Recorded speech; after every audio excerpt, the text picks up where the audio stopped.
We are privileged to have General Zameeruddin Shah, former Vice Chancellor of Aligarh Muslim University and former Deputy Chief of the Indian Army Staff. Sir, appreciate you being with her and speaking with us. My name is Vineet Malhotra. The first question I want to ask you is, obviously, the Prime Minister spoke at AMU and he was in fact the first one to do so after 5 decades.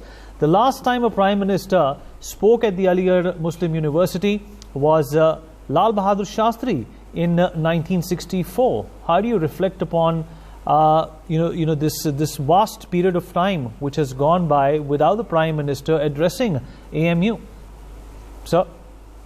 Yes, I think it was a gap which was should have been filled long back. But what has happened is, in the interim, Aligarh Muslim University has been in the eye of the storm and has been targeted unfairly by a lot of people in politics and by the social media. I think the Prime Minister's emphatic statement that AMU is mini India should convey the right message and should stop the vilification of a first-rate university. This is something which was long overdue, and I thank the Prime Minister for doing it. Right, absolutely. And sir, the AMU was set up in 1920 by Sir Syed Ahmad Khan, and after that, Jawaharlal Nehru spoke many a times. At the university. He spoke in 1948, right after our independence. He spoke in 1955, 1960, and 1963.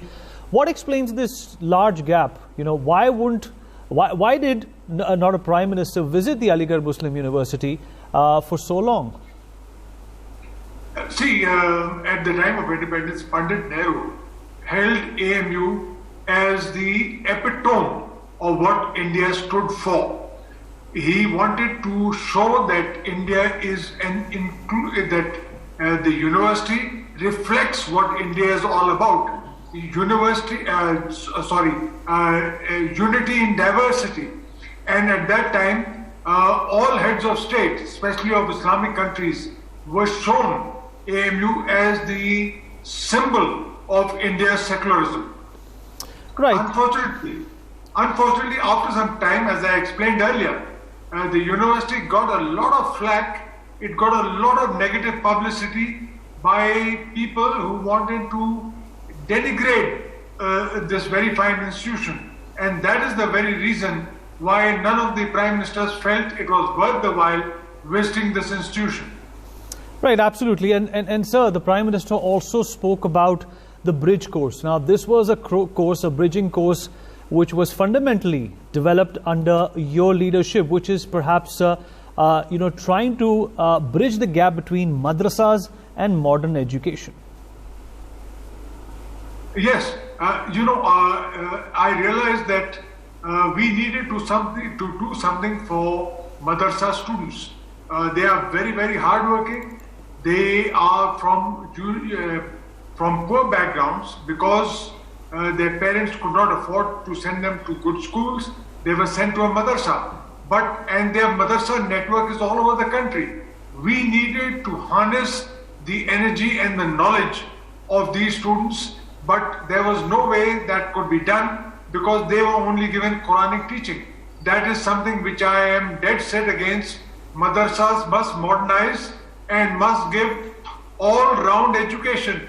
That is why we started the bridge course at AMU. It is a crash course of 1 year where we teach the English language, we teach computers and social sciences. Right. And I'm glad to say that these madrasa students in 1 year can learn a new language which was totally, they were unaware of. They knew nothing about English. They knew nothing about IT or computers. And I'm glad to say that after 1 year's bridge course, they can stand on their own feet and they can enter competitions, and a large number of them have got admitted into open universities through competitive examinations. Now these same students are going back to their madrasas and are stressing the importance of modifying their alma mater.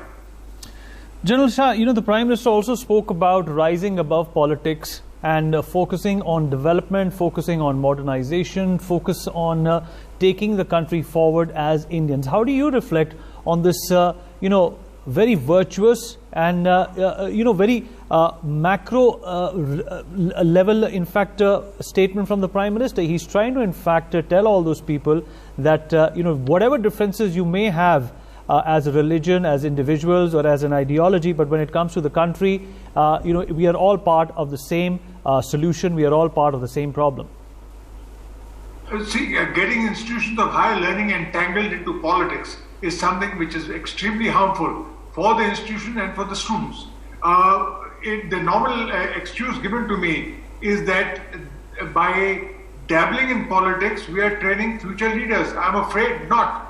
We will train future leaders by teaching them how to debate, how to view things sensibly, not by indulging in politics at the student level. I think that is detrimental to education. The student politics should be kept above party politics. That is why the so-called student union was termed by Sir Syed as the debating society. This is really what he wanted to do. So I say that politics in institutions of higher learning are something which can be done without. Politics both of teachers and of students. It is very, very vital that institutions of higher learning are kept above politics. Right, absolutely. And General Shah, one last question before we let you go. During your tenure as the Vice Chancellor of the Aligarh Muslim University, the university was ranked as the #1 university in the country. What changes did you bring about? And when you look back and you see what's happening today, are those changes still being applied? Are those values still being adhered to? Well, I hope so. And I'm sure that the present Vice Chancellor is doing it. See, there is only one panacea to getting a high or to getting out of the rut and getting a high rating. And that is research. We concentrated a lot on research. Let me tell you that AMU is the leader in several fields. Solar energy, the solar-driven cars, water purification, nano fertilizers for agriculture. These are the things which the country needs. That is number one. Secondly, we instilled a sense of discipline and enforced it ruthlessly. I think indiscipline is the cause of a lot of problems in our universities. Vice Chancellors must make sure that they stress education and enforce it. Right, absolutely. General Shah, appreciate you joining us, sir, and really delighted to have you on NewsX and reflecting upon what the Prime Minister said. AMU has completed 100 years, and whatever it is today, obviously you have been a pivotal part of taking the university to the heights that it enjoys today. Thank you so much, sir, for being a part of this show. Thank you very much. Jai Hind. Jai Hind, sir. And of course, let me in fact welcome our other panelists onto the show. Najmuddin Farooqi, member of the Executive Committee. IMPAR joins us at this point in time. Syed Sarwani, chairing committee member of IMPAR, is also with us on the broadcast. Major Muhammad Ali Shah, political analyst, is also joining us on the platform. Gentlemen, thank you so much for speaking with us. We just heard from General Zamiruddin Shah and all the contributions that he made towards making AMU what it is today. Obviously, Major Muhammad Ali Shah, let me come to you first. Apart from the controversies, apart from whatever image tarnishing exercises that have been done in the past towards Aligarh Muslim universities, it still stands today as a beacon of education, as a beacon of taking India forward. Major Muhammad Ali Shah. Absolutely, Vineet. Aligarh Muslim University is one of the finest education seat in the world, actually, as a fountainhead of Muslim education in particular, not just in the country, around the world. A lot of people have this misconception that AMU means only Muslim students would come there, but that's not the case. From world over, internationally, from globally, people come there, and there is nothing like only the majority of them are Muslims. No, but people have this misconception that AMU is a modernized madrasa. Now, when Lieutenant General Zamiruddin Shah was there, he changed he gave AMU a complete facelift completely, and people's perception about AMU started changing. You know, people would be surprised to know that AMU has the best, one of the best rock bands actually, for that matter. And what PM Modi spoke over there was bang on. And General Shah always was supportive of the fact that he was coming to the university after 1964, with the first time when the Prime Minister after Lal Bahadur Shastri, it was now PM Modi coming. So definitely AMU, and it is certainly a matter of great prestige, is what I see as the PM coming there, and the golden opportunity to have put forward the points to the Prime Minister by the Vice Chancellor and by the University Administration to get whatever they want, the demands were from the government for the university. Right, absolutely. You know, the message is profound. It's not only profound, Muhammad Ali Shah, at the same time, it also goes on to bridge a certain level of divide, you know, which has been persistent in the echelons of, you know, lately social media. Aligarh Muslim University is going to be playing a pivotal role. And obviously, the Prime Minister has only endorsed those same tenets, those same thoughts, which, you know, a number of Vice Chancellors in the past have endorsed, including your father. Bang on, Vineet, bang on. You know, General Shah always emphasized on one thing. Why is the Muslim community, let's accept the fact, why is it behind today? For that matter, many times earlier, why was our nation behind? Many years back, I'm talking about earlier. The bottom line was education. And he always emphasized that education is the only way forward. So when he pushed forward for good, better education, and especially when he founded the bridge course in AMU, there was opposition from all sides. But you know what happened? When you're on top, it's like it's very lonely on top of a pyramid all the time. You won't get support from many people, and there would be people who would be trying to pull you down many a times. The best way is don't react to them. Just continue doing your work the way I saw General Shah doing. His backbreaking efforts brought AMU to the #1 position of the country. #1 university, as ranked by Times Higher Education Ranking. So the best way is just ignore people, the naysayers, continue doing your work, and you'll find when you continue doing your work, you will reach to a point where the people who are pulling you down are still there, and you have reached there. So what General Shah emphasized was on education, and the Prime Minister said, when I go abroad, I find people, I meet people who are AMU alumni. It is because of their education in AMU they are where they are today. You know, I went to Kuwait a couple of years back to perform a play, a solo performance. It was organized by AMU alumni, my dear friend Mujib Akhtar, who had extended the invitation for me to come to Kuwait and perform, to come to abroad. So the net of AMU alumni is very strong. And I think when the Prime Minister goes there, sends out a very loud and clear message, like for example, Thomas Becket. So Thomas Becket, when he was appointed, he did not see that, okay, I am only on behalf of this party's community. He is overall. So I think the Prime Minister's speech was not of a BJP leader, but of the Prime Minister of the country as a whole. And he said, सबको साथ में लेके चलेंगे. सबका साथ, सबका विकास. Right. Absolutely. So it's definitely a good sign.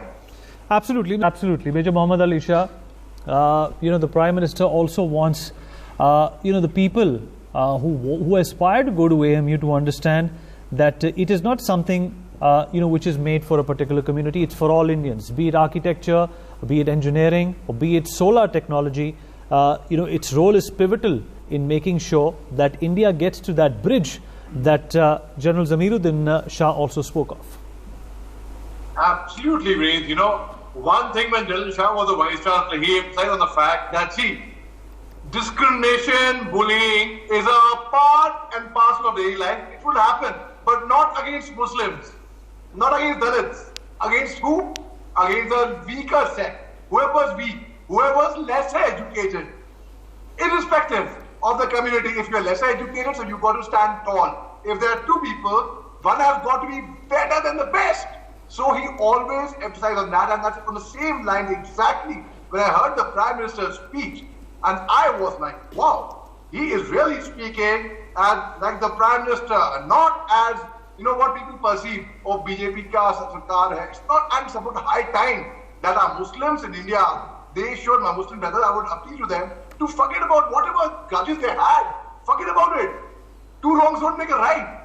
I mean, you got to move on life. You got to look ahead. You have to keep moving forward. That's the only way we'll progress. But मैं नाराज तो वो नाराज. You can't keep hold on to the past and live with it. Go on, move on. And I think the current Vice Chancellor, Professor Tariq Mansoor, it was a very good move by him to bring the Prime Minister to the university as a chief guest for the centenary. Great move by him. Right.